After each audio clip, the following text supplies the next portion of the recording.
Bharatiya Janata party हामी दार्जिलिङ जिल्ला समिति हाम्रा सांसद श्री राजु विष्टज्यूको अगुवाईमा हामीले केन्द्रीय नेतृवृन्द समक्ष हाम्रो कतिवटा अर्गनाइजेसनल संस्थागत कुराहरू लिएर भेट्न गएका थियौँ र संस्थागत कुरा सँगसँगै विशेष हाम्रो मुद्दा विषय लिएर पनि हामीले हाम्रो केन्द्रीय समितिलाई झकझकाउन गएका थियौँ र उहाँहरूसित कुराकानी विशेष गरेर हाम्रा राष्ट्रिय अध्यक्ष जेपी नड्डाज्यू जो गोर्खाहरूको समस्यासित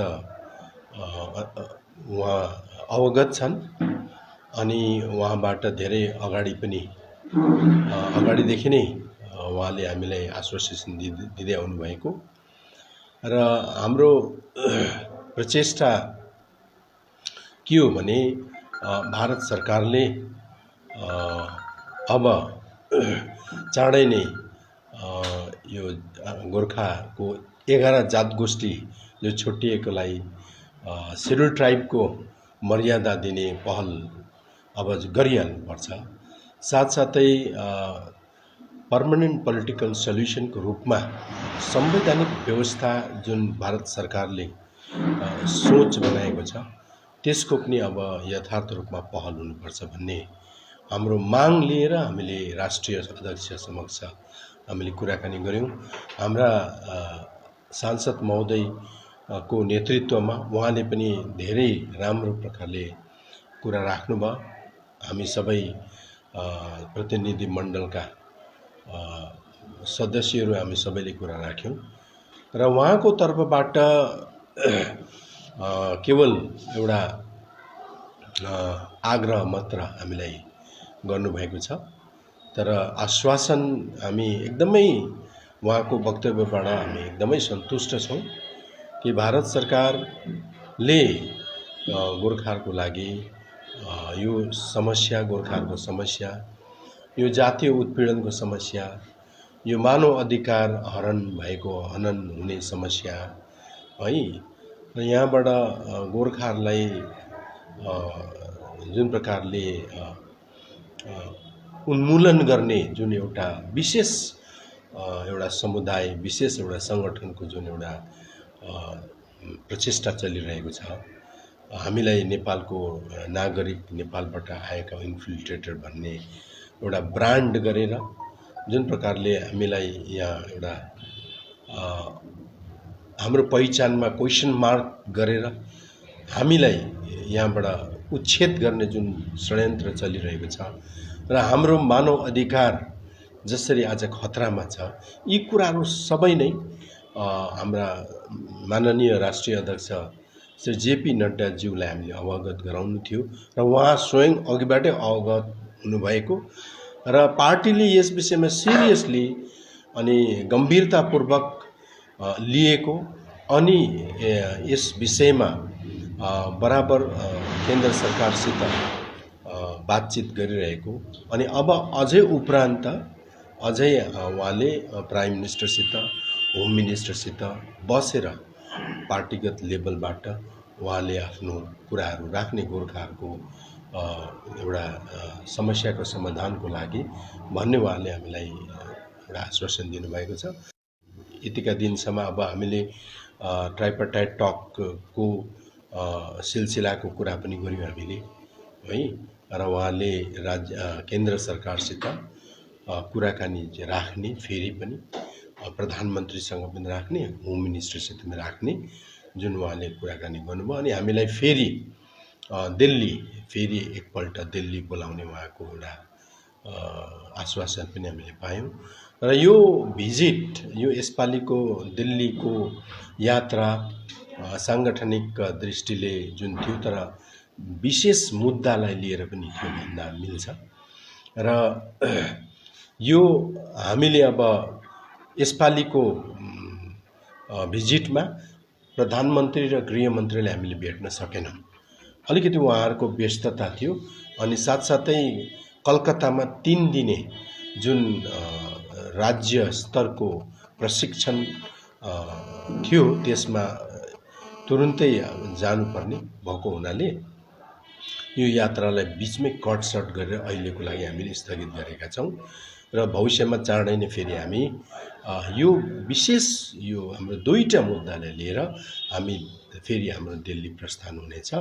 यो सर्वत्र सार्वजनिक रूपमा हामी जनतालाई हामी यो आह्वान गर्न चाहन्छौँ।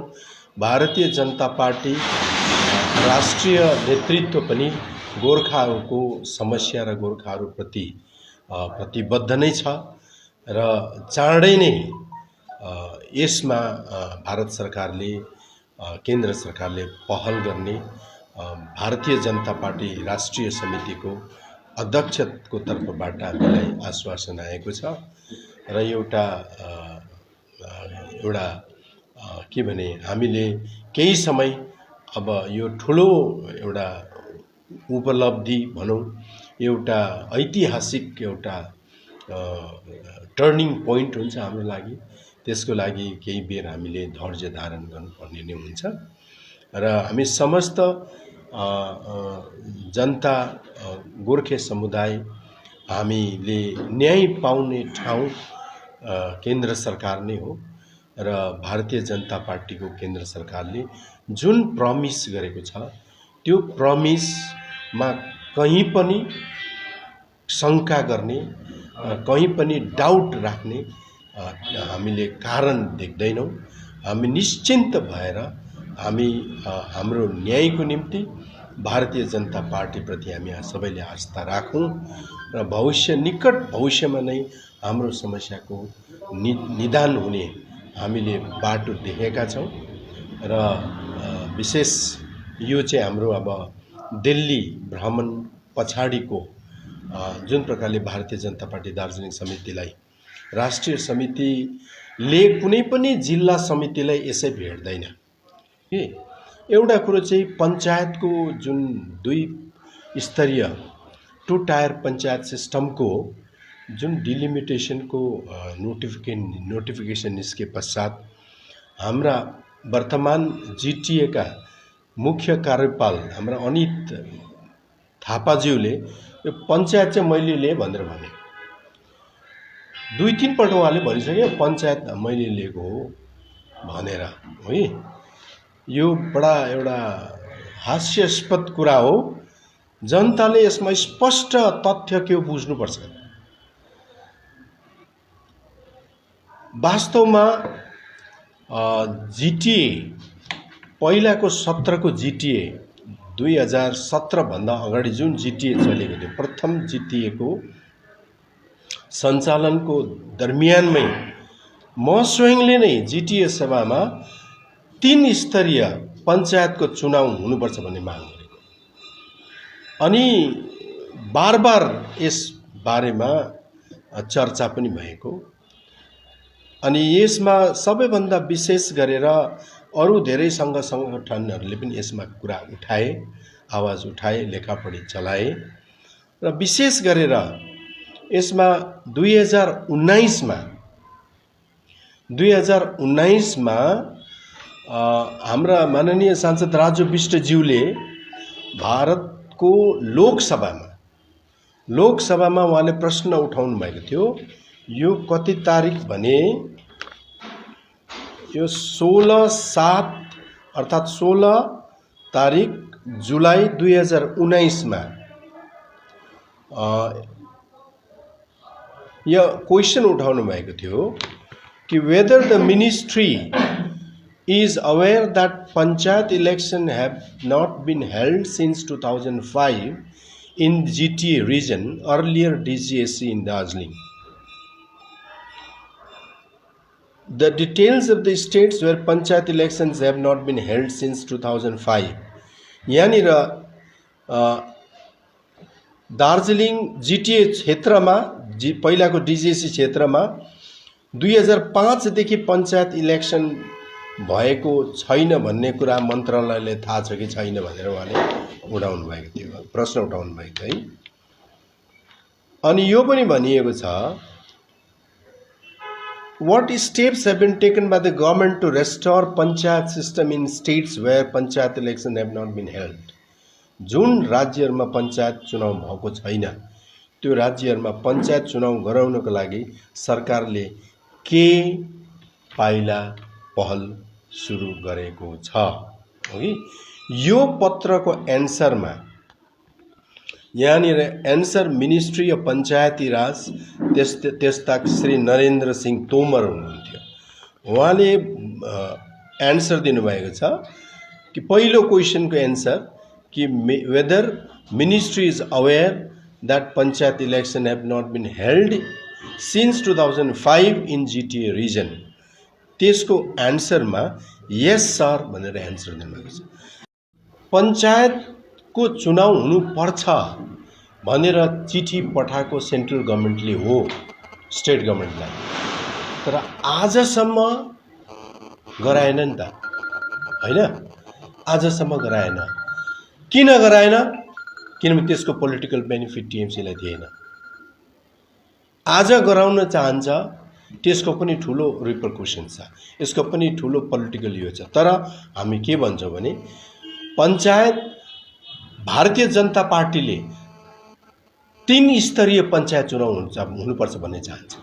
त्यसको लागि हाम्रा सांसद राजु विष्टज्यूले अघिबाटै पञ्चायत मिनिस्टरले चिठी पनि लड्नु, त्यो चिठी पनि तपाईहरुलाई चाहियो भने हामी दिइहाल्छौँ हो कि। त्यसको अर्थ के हो भनेदेखि हेर्नुहोस्, पञ्चायती चुनाव गराएर यहाँको जनतालाई जनताको आफ्नो अधिकारबाट वञ्चित गराउने काम, चुनाव नगराएर वञ्चित आजसम्म राख्ने काम चाहिँ राज्य सरकारको हो नि त हैन। आज केही बाध्यता छ टिएमसी सरकारलाई, केही बाध्यता छ, पोलिटिकल बेनिफिट पनि छ। अब यो कताबाट पोलिटिकल बेनिफिट छ कता उसको बाध्यता छ अहिले भन्दैनौँ, तर यो आज बाध्यतापूर्वक आफ्नो पोलिटिकल बेनिफिटको लागि आज 2 स्तरीय पञ्चायत चुनावको डिलिमिटेसनको नोटिफिकेसन निकालेको छ।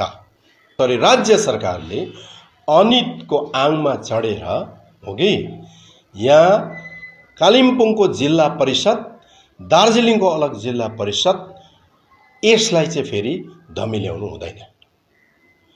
कालिम्पोङको जिल्ला परिषद, दार्जिलिङको जिल्ला परिषद, यहाँ त पहिला हाम्रो एउटा विधायकज्यूले जिल्ला परिषदको कुरा पनि गर्नुभएको थियो, अहिले त्यो जिल्ला परिषदको कुरा हराएर गयो हो कि। यो एउटा विशेषमा जनतालाई जानकारी गराउन चाहन्छु कि यो अनित थापाले मैले लिएको भन्नु चाहिँ नि यो चाहिँ एउटा के अरे जनता चाहिँ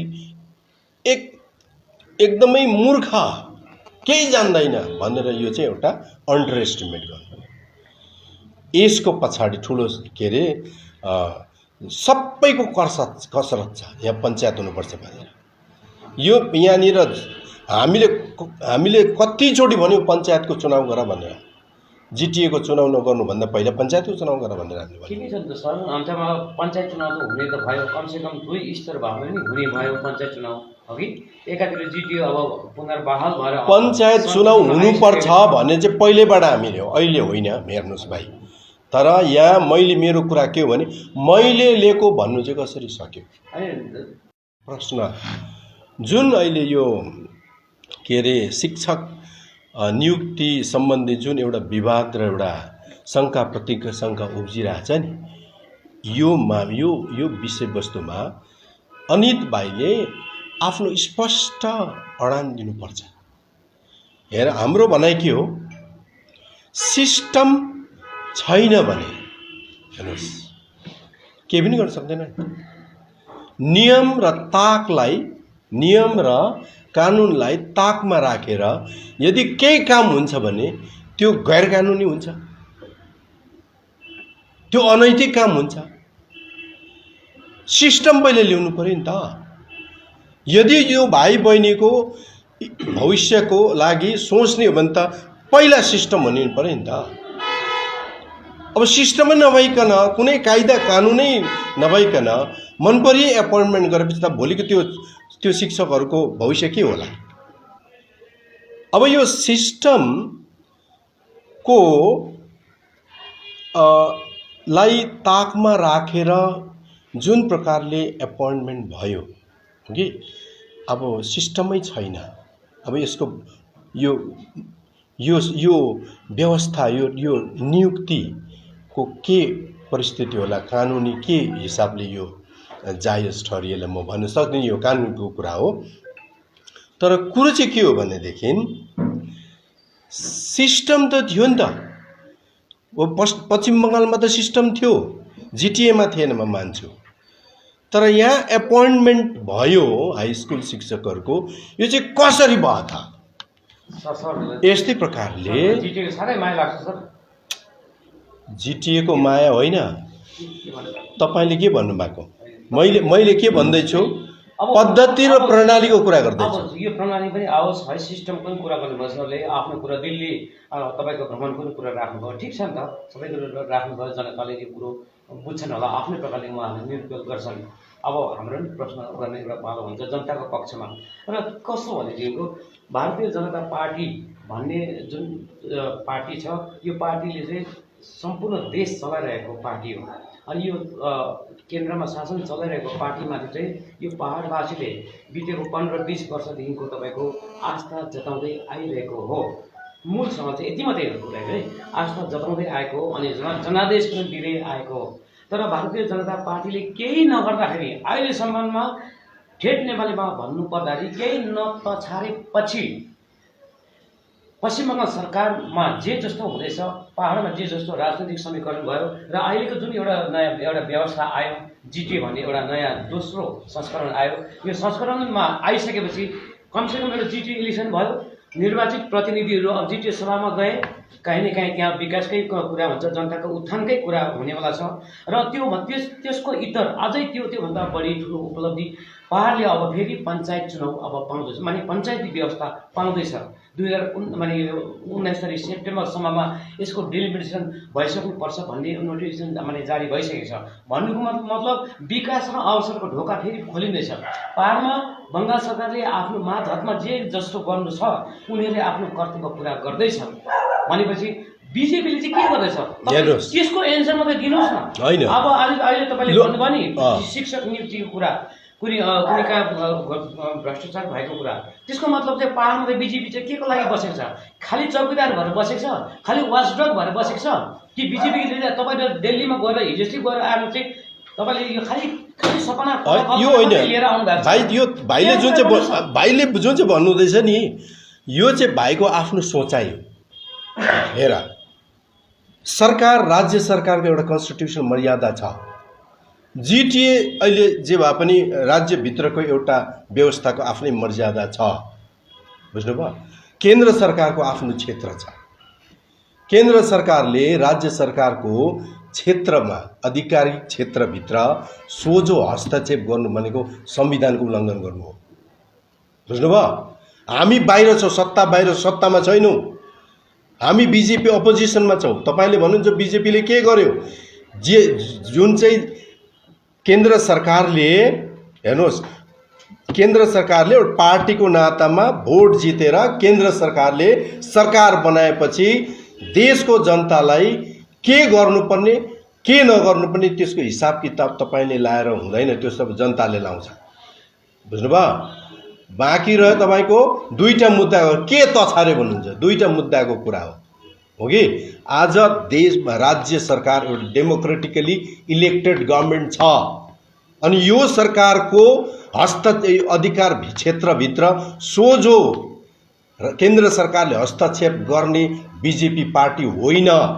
बिजेपी पार्टीले राज्य सरकारसित वार्तामा बसेर एउटा राज्य सरकारको कन्सेन्ट र राज्य सरकारसितको एउटा सहभागितामा हाम्रो मुद्दाको छिनापना गर्न चाहन्थ्यो, जुन कुरा चाहिँ राज्य सरकारले मान्दै मानेन, बुझ्नुभयो?